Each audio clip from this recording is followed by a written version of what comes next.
So guys, andito ako ngayon. Ang inyong lingkod. Titignan natin kukuhanin na natin yung unit natin na etong mga to almost sold na. Meron tayong isang EcoSport, meron tayong isa pang EcoSport. Ito parehas na sold to. Ito kila ma'am to. Ganda na ng unit nila. Mainam oh. Tignan mo. Di ba? Ito, palitan ng buong transmission, clutch and shift fork set. Ito, palit din ng buong transmission. Palit ng buong clutch saka shift fork to, no? May video ka nun? Ito? Ano ba? Yan yun eh, yung huling-huli. Meron ka? So, minsan hindi natin ma-post yung mga pagbinababa yun kasi magmumukha kaming palir eh. So, ang ganda na. So, ang kulang na lang natin kung maalala nyo, itong kila ma'am, pangit yung yung parang leatherette dito. So, pina-reupholster namin yung buo. Lahat yan, 4. So, eto, pina-finishing namin yung paint. Ang ganda, pantay na pantay, oh. Color black. Mainam. Ay, manipis na yung gulong. Palit tayong gulong. Manipis.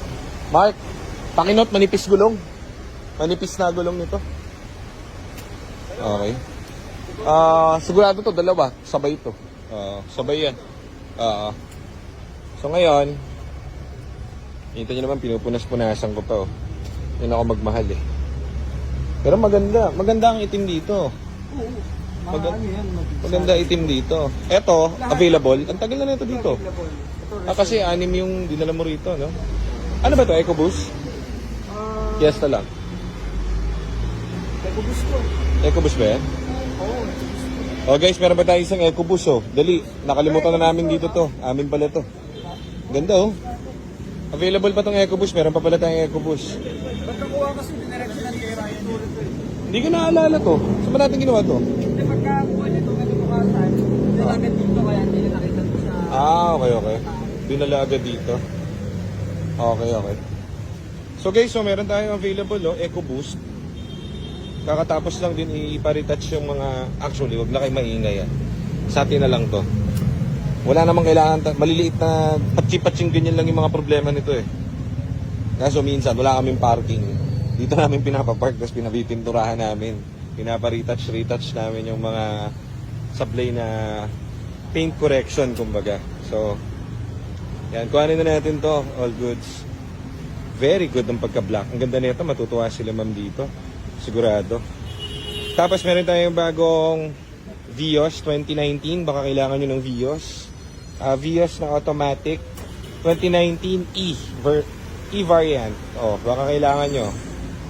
Maganda, mainam, mabango. First owner sila sir. Matinding follower natin yun.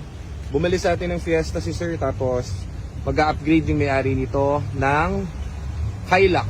Sabi ko automatic na bili mo sir. Yan. Sir. Ganda no? First own to, tapos ang tinakbo lang is... Alam ba tinakbo nito? Parang 60 po yata, parang gano'n. Baba lang. Freshness overload. Oh. So if kailangan nyo ng kailangan nyo ng Vios, ayan, meron tayo. Basari yan boy. Conduction sticker and everything kompleto. So ito gagamitin natin pangsundo dito sa mga EcoSport natin, pati dito. Ito maganda, ang ganda ng kulay na ito, no? Sky Celestial blue ba to? Ang ganda. Diba? Ang ganda. Chika. Maning-mani, ang pogi. Mabilis to. Ganda naman ito. Gara, galit na galit, Boy. Ito bibigay ko yung number kung talagang mahusay kayo. Ang number nun ni Mark Yakis ng admin natin. Pakinggan nyo maigi. Kasi walang nasagot dahil ang daming inquiry lahat, ang daming naming waiting list. Pero ito nakita nyo naman to, di ba?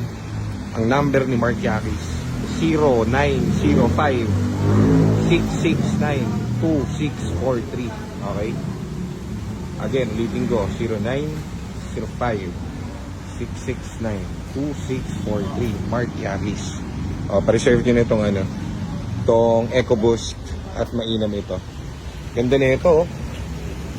Kita nyo, di ba? Kompleto na, wala ka nang gagawin, boy. Oh, ito yung nakuha natin no kailan. Makikita nyo yung vlog natin, yung pinatowing namin dahil alam namin sabog ang transmission. Palit kami niyan ng buong bell housing, ng buong transmission at buong clutch system at buong shift port.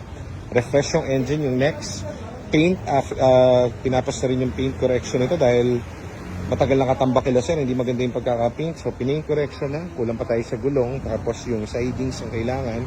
Then na-test drive na rin ito, nadala to sa Antipolo nung isang araw bago ipasok dito sa paint shop. So yun ang kwento natin for today. Pag may kailangan kayo, message nyo si Mark Yaquis.